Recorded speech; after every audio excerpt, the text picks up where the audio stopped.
Audio Jungle.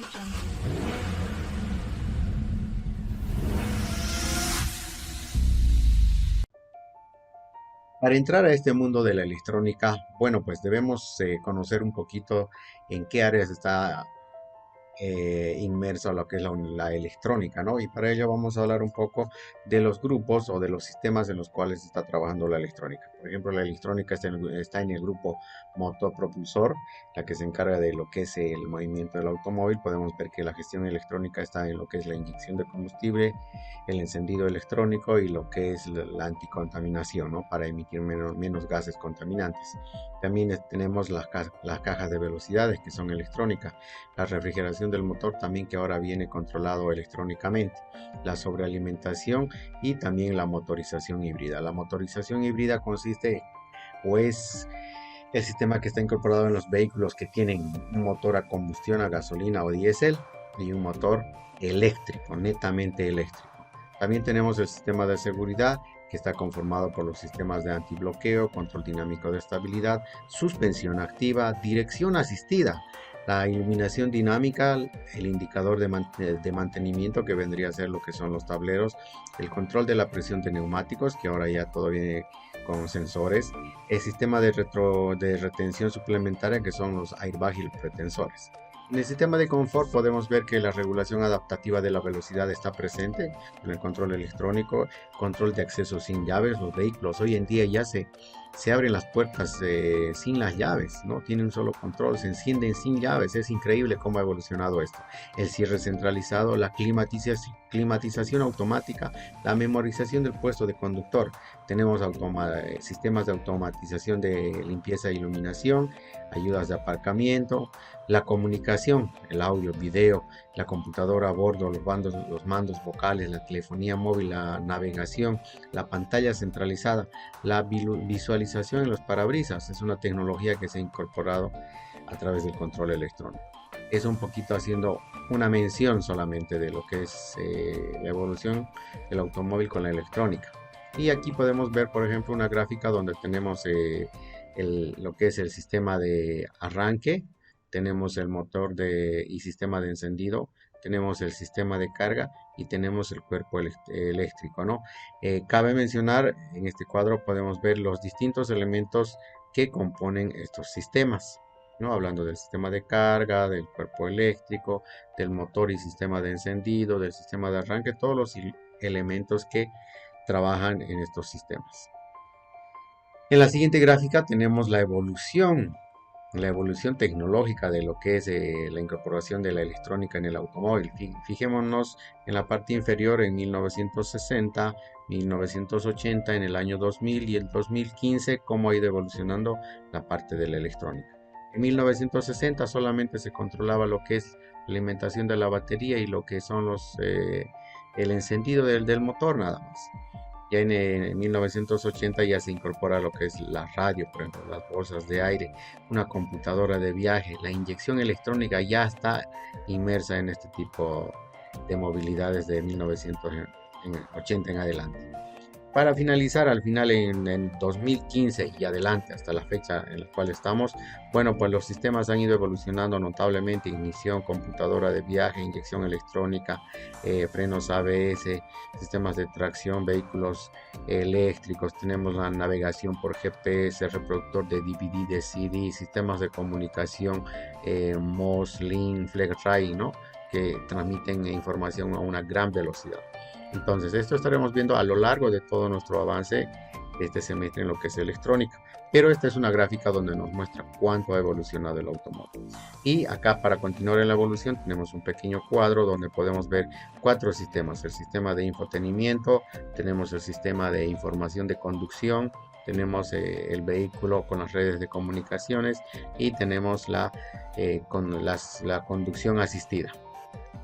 En inglés y espero que puedan entenderle.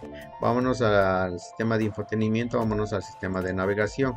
El sistema de navegación, bueno, trata más que todo de lo que son las redes de comunicación y el posicionamiento satelital con los GPS que tenemos en los automóviles. Hoy en día ya nadie se pierde, nadie puede perderse con los sistemas de navegación. Tenemos audio y video. Hemos visto que el audio tiene una buena calidad en los vehículos, ni que se diga en los vehículos, los televisores, las pantallas ya están incorporadas en los vehículos actuales, ¿no? Después, volviendo a nuestro diagrama general, tenemos el sistema de entretenimiento, que sería lo que es el celular, los juegos, las pantallas en los parabrisas. Entonces, el sistema de entretenimiento está cubriendo gran parte de lo que es el automóvil. En lo que es el sistema de información de conducción, tenemos el clúster de instrumentos, el tablero de instrumentos, quien nos indica el estado de funcionamiento de los diversos sistemas del automóvil. No, antiguamente eran con relojes, actualmente son con pantallas y son digitales. Si bien visualizamos relojes, pero no son relojes analógicos como anteriormente era. También tenemos el reconocimiento de voz. Si nos vamos a esa parte, podemos encontrar los mandos vocales. Ya nosotros damos instrucciones al automóvil y el automóvil, bueno, pues realiza operaciones. Tenemos también los pantallas de alta definición. Podemos ver que el automóvil tiene pantallas por todo lado, cámaras también, y bueno, el video es de alta definición.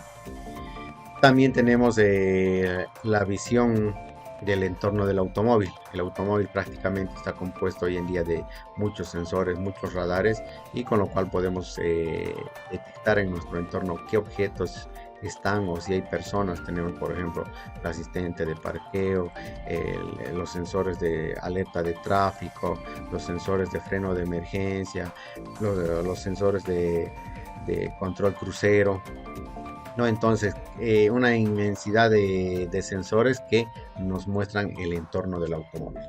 Luego, por otro lado, en lo que son redes y comunicación, el automóvil trabaja con muchas computadoras y en ese sentido tiene que tener información en tiempo real. No son prácticamente como las computadoras que vemos en los cafés internet, que están conectadas en red de la misma manera. Entonces, estas computadoras necesitan información en tiempo real.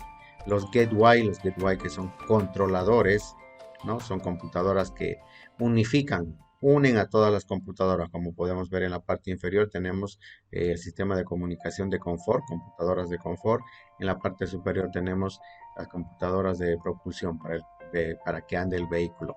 Todas estas computadoras trabajan a distintas velocidades. Es en ese sentido que debe haber un dispositivo que acople y acomode esa señal para que se puedan comunicar entre todas. Adicionalmente, en el lado izquierdo, por ejemplo, podemos ver un conector de diagnóstico con el cual podemos introducir o al cual podemos introducir un escáner y me va a hacer la lectura de todas las computadoras del automóvil. Tenemos la tecnología B2B, que es la comunicación entre automóviles. Entre ellas se pueden comunicar, puede emitirse información, ¿no? También se puede observar que tenemos la tecnología B2.1. La tecnología B2.1 ya trata de lo que es el Internet.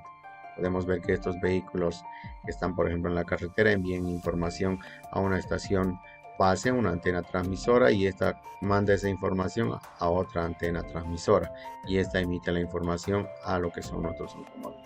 Prácticamente como trabaja la telefonía celular o todo lo que es el sistema de comunicaciones, en este caso con vehículos. Tenemos lo que es la seguridad. Los automóviles hoy en día se van haciendo más electrónicos y por consiguiente más informáticos. Así como una computadora se puede hackear, se puede modificar datos, se puede violar las claves de acceso para las llaves, para el encendido del motor y todo ello. Entonces necesita tener una buena seguridad informática. Ya pasando un poquito a lo que es la asistencia a la conducción, ya tenemos la asistencia de parqueo, el Park Assist, donde por ejemplo hay computadoras y sensores que miden el espacio donde se va a estacionar el automóvil y gracias a ello él calcula y determina si es accesible que se pueda parquear, ¿no? Como vemos hay varias señales que están iluminando a su entorno para indicar si hay espacio. Tenemos los sistemas de alerta que son de cuando uno está de salida del carril, ¿no? Aviso de salida de carril y de ayuda de mantenimiento en el carril. Fíjense que tenemos en la parte superior, tenemos un símbolo de un automóvil con líneas segmentadas de un carril. Eso nos aparecerá en el tablero del automóvil cuando éste esté con defectos. Entonces, este tipo de sistemas ayuda a que no nos salgamos de lo que es, que no nos descarrilemos. Tenemos también acá detección de objetos y evasor de peatones. Este tipo de sistemas hacen una lectura en su entorno, verifican qué objetos hay, qué señalizaciones hay y si están circulando personas. Y si hubiera un accidente, el vehículo automáticamente, como la dirección es electrónica, va a evitar colisionar con este. Tenemos también los frenos de emergencia. Ustedes saben que cuando estamos viajando, no pasa que adelante hay un vehículo que frena de golpe. En ese sentido el automóvil también va a frenar automáticamente, va a hacer un cálculo de la distancia y automáticamente va a frenar. Entonces, esos son más o menos el esquema de algunos sistemas que hay. En realidad son unos sistemas de estudio muy grandes, ¿qué será la automatización? Un gran dilema para la humanidad. Tenemos acá, por ejemplo, a nuestro amigo Merito, que está siendo reemplazado por un robot, perdón, ¿no? Que hace mejores tareas, no se cansa, no cobra sueldo, trabaja 24/7. Entonces, y lo hace de manera más eficiente y más rápida. Entonces, en este sentido, la automatización viene a ser, es un sistema donde se transfieren tareas de producción realizadas habitualmente por las personas o un conjunto de piezas mecánicas con elementos tecnológicos, ¿no? La tecnología entra en lo que es la automatización. Entonces, ¿el automóvil es una máquina automatizada o un equipo automatizado? Pues sí, con todo lo que acabamos de ver hasta ahora, el vehículo es un elemento que está totalmente automatizado en nuestra actualidad. Y de ello nace lo que es la mecatrónica. Para tener esta automatización completa eh, tenemos que estar o estudiar un área que se llama mecatrónica. En nuestro caso es autotrónica. La mecatrónica está compuesta por mecánica, electrónica, elementos de control y computación o software. Esas áreas, la unión de esas cuatro áreas dan origen o nacimiento a la mecatrónica. Y en el automóvil pasa lo mismo, es la autotrónica. ¿Cuál es la diferencia? La mecatrónica hace referencia a los procesos de control industrializados, a nuestra fábrica que tenemos de cerveza paseña, nuestra fábrica de leche pila, nuestra fábrica de aceites, tenemos nuestros silos de arroz, por ejemplo, todos los procesos ahí ya están automatizados, ¿no? Entonces a eso se lo conoce como mecatrónica. Y en el automóvil pasa lo mismo. Tenemos elementos de control, tenemos la mecánica, la electrónica, la computación, solamente que va enfocada al sector automotriz. Esa vendría a ser la definición de autotrónica. Y acá vemos un cuadro donde tenemos un pequeño rompecabezas con los elementos de control, electrónica, mecánica e informática. Todo el proceso de control se resume en este cuadro que vemos en pantalla. Un sistema de control siempre va a estar compuesto por sensores, una unidad de control o procesamiento de datos. Vamos a tener también una unidad de actuadores, los que realizan las operaciones. Los que realizan las operaciones a controlar. Entonces, todos los sistemas de retro, sistemas de dirección electrónica, sistemas de inyección, sistemas de navegación, sistemas de confort, todos tienen esta arquitectura. Y a no olvidarse, esta arquitectura se maneja en todos los controles que tenemos electrónicos. ¿Qué debemos saber de todos estos sistemas? ¿Cuáles son los sensores que trabajan en cada sistema? En este caso en el automóvil. ¿Cuántos sensores habrá? Hay una infinidad de sensores porque tenemos diversos sistemas que controlan al automóvil. Acá estamos mostrando solamente una gráfica del control electrónico del motor. Antiguamente todo el mundo se enfocaba solamente en el control electrónico del motor, que el motor funcione correctamente y lo demás quedaba pendiente. Aquí vemos que tenemos en la parte central la computadora, también tenemos alrededor los actuadores y los sensores que envían señal para realizar una determinada tarea. En este sentido también tenemos que conocer los componentes electrónicos del automóvil. Si bien acá en pantalla tenemos por ejemplo un pedal de acelerador electrónico, en realidad en su interior el componente electrónico es solamente este de acá. Este de acá es una resistencia variable. En su caso, en este tipo de pedales de acelerador hay dos resistencias variables. Y vemos que acá también este es el elemento electrónico en realidad. Todo lo demás viene a ser solamente algo físico, algo aparatoso para que el usuario pueda acceder, en este caso con el pie, ¿no? También tenemos acá bobinas de encendido electrónico, las que se encargan de enviar señal, o digo, de generar alto voltaje. ¿Para qué? Para que se pueda producir la combustión interna. Y vemos a la derecha su arquitectura electrónica, su diseño, su cableado. Entonces debemos saber distinguir o conocer estos componentes, cómo funciona, cuál es su forma de medir, cómo se debe hacer su cableado. Y para ello necesitamos conocer los diagramas en bloque de funcionamiento de estos sistemas. Tenemos el sistema de visión trasera, por ejemplo, este es un diagrama en bloque solamente. En ellos, por ejemplo, podemos ver el VREF, que es un voltaje de referencia, el conversor analógico de digital, podemos ver el módulo de cámara, podemos ver las memorias flash, podemos ver memorias RAM, podemos ver microcontroladores que van a ir a trabajar junto con el procesador. Tenemos conversores analógicos, o digo, tenemos fuentes conversoras de DC a DC, tenemos líneas de sistemas de comunicación LIN, sistemas de comunicación CAN, tenemos aquí el touch screen entre las pantallas, tenemos el LED de iluminación trasera. Entonces los diagramas en bloques nos indican cuál es la arquitectura de funcionamiento de un sistema electrónico. Entonces es muy importante conocer cómo trabajan estos sistemas a través o gracias al diagrama en bloques. ¿No? Tenemos acá el sistema de tablero automotriz. Debemos conocer su arquitectura, cómo funciona, con qué señales, con qué bloques está trabajando esta señal. Además de ello, debemos conocer los componentes o instrumentos, perdón, de medición. En este caso, el multitester, el más básico, el osciloscopio y el escáner. Pero para iniciar, el multitester es el primer instrumento a poder conocerlo. Acá tenemos un multitester autorrango y un multitester no autorrango con sus distintas funciones para realizar mediciones. Bueno, ya entrando en materia, podemos hablar de los componentes electrónicos y estos se clasifican de la siguiente manera: componentes electrónicos del tipo resistivo, del tipo capacitivo, del tipo inductivo, semiconductores, del tipo óptico, del tipo de efecto Hall, componentes del tipo iónicos, componentes electrónicos de tipo piezoeléctricos y componentes de radiofrecuencia. Y dentro de ellos su distinta clasificación. Vamos a ver a componentes del tipo resistivo.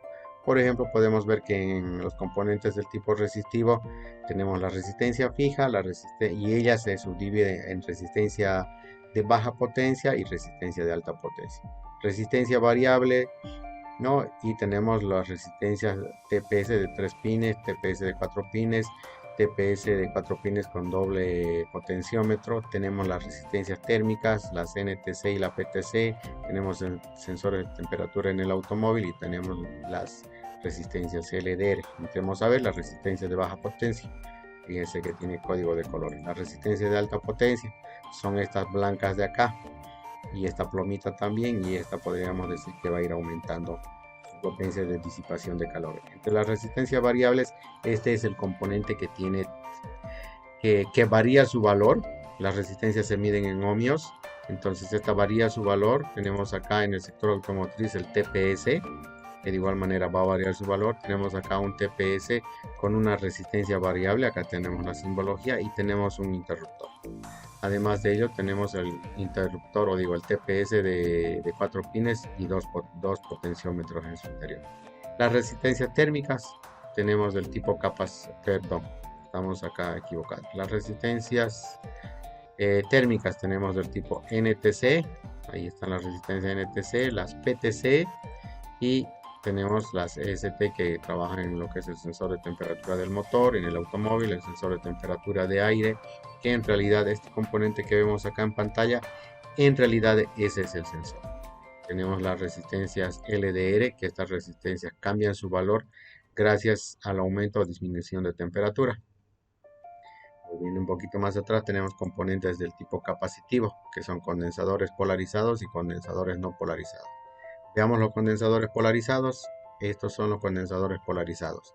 Tienen dos pines y tienen un pin positivo y uno negativo. El pin negativo es este de acá, donde está una franja blanca, perdón, apuntándonos hacia el pin negativo del condensador. Y estos condensadores tienen como función acumular energía eléctrica. Esa es su función. Tenemos aquí condensadores no polarizados. Estos condensadores no tienen polaridad, no tienen positivo y negativo. Pero en su cuerpo viene un código. Por ejemplo, acá tenemos un código de 101. Ese código nos indica las características técnicas de dicho condensador. Tenemos condensadores de poliéster. Hace referencia al material con el cual están fabricados. A los condensadores cerámicos, por ejemplo, podemos verlos ahí. Y vámonos a los componentes del tipo inductivo. Cuando hablamos de componentes del tipo inductivo, vamos a ver del tipo de enrollamiento. Las bobinas de enrollamiento son solamente alambres enrollados.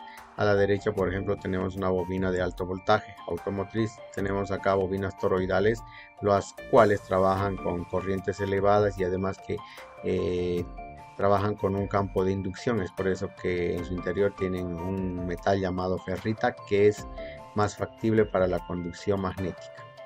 Tenemos también dentro de las toroidales, ya vimos, de las tipos resistencia, que parece que fueran resistencias, pero en realidad no son resistencias, son bobinas. Tenemos las solenoides, que estas son bobinas, bueno, envueltas en un núcleo, se las energiza y hacen que se mueva una pieza mecánica. Tenemos las válvulas. Este, por ejemplo, es un adicionador de aire, la válvula IAC, la cual está compuesta por dos bobinas y hace que se mueva este pistón, entre o salga para controlar la apertura, para controlar el ingreso de aire. Tenemos los inyectores de combustible, que por ejemplo de igual manera son válvulas que en su interior tienen una bobina y esa bobina genera un campo magnético y por ende hace que salga más combustible o menos combustible. Tenemos componentes del tipo inductivo, los sensores, por ejemplo, en el automóvil tenemos el sensor CKP, que si bien su forma física, fíjense que es como que de la de un cilindro en su interior, lo que tiene es una bobina eléctrica y acá están los terminales de conexión, tiene dos bobinas. Entonces, eso en cuanto al sensor CKP. El sensor CMP es este de acá, que de igual manera tiene en su interior una bobina envuelta, enrollada, y al final se conecta por estos terminales. Tenemos los sensores ABS, que de igual manera su apariencia es distinta, pero se comunican con el mundo externo a través de dos pines. De esa manera es que tenemos los sensores del tipo o los componentes del tipo inductivo. Los semiconductores. Los semiconductores son los componentes más importantes tal vez de la electrónica. Tenemos la familia de los diodos, transistores, SCR, TRIAC, DIAC y el circuito integrado. Entre los diodos tenemos una inmensidad de diodos. Acá en pantalla podemos ver diodos rectificadores, podemos ver diodos emisores de luz, Zener, Schottky de alta potencia, túnel, varicap, fotodiodos, rectificadores de germanio. Entonces hay una infinidad. Podemos ver también dentro de esto tenemos los rectificadores que tienen esa forma física de silicio y de germanio, ¿no? Que tenemos los dos a la vista. Tenemos el diodo Zener, que parece un diodo de germanio nomás. Tenemos un diodo LED, que estos se encargan de emitir luz, esa es su función principal. Luego tenemos el SCR. El SCR es un diodo que deja circular la corriente en un solo sentido, pero que necesita una señal para que se active, para que deje circular, y esa señal entra a través de este pin que se llama compuerta. Tenemos también los transistores, nos estábamos pasando. Tenemos los transistores. Los transistores son los elementos más importantes de la electrónica. Ellos se encargan de trabajar de dos maneras, como interruptor y como amplificador, ¿no? Entonces de esas dos maneras pueden trabajar estos componentes. Y entre los tipos de transistores podemos ver transistores BJT, que tienen tres pines que se llaman colector, base y emisor. Y tenemos acá el tipo MOSFET, que de igual manera tienen sus tres pines que se llaman drenador, surtidor y puerta. Y tenemos los transistores MOSFET, que son una tecnología combinada de los dos anteriores. Tenemos el colector y el emisor y la compuerta. Son transistores de alta velocidad y alta potencia de trabajo. Tenemos los TRIAC. Los TRIAC prácticamente son interruptores electrónicos, los cuales dejan circular la corriente en ambos sentidos, con la única diferencia que necesita una puerta de control, una puerta de accionamiento para que deje circular la corriente. Tenemos los DIAC, que estos DIAC trabajan junto con la compuerta del TRIAC para que deje enviar señal. Y tenemos los circuitos integrados. Los circuitos integrados que son componentes electrónicos que han sido reducidos y en su interior tienen otros componentes que son diodos, transistores, pero en pequeña escala y en grandes cantidades. Un microprocesador, por ejemplo, el del celular o el de la computadora, el que realiza todas las operaciones, más o menos debe tener algo de 5000 transistores en su interior. Entonces es una cantidad inmensa para hacer unos chips tan diminutos. Eso en cuanto a los semiconductores. ¿Qué más tenemos? Tenemos sensores del tipo óptico, tipo efecto Hall, tipo iónicos, tipo piezoeléctrico, tipo radiofrecuencia, que lo estaremos viendo posteriormente.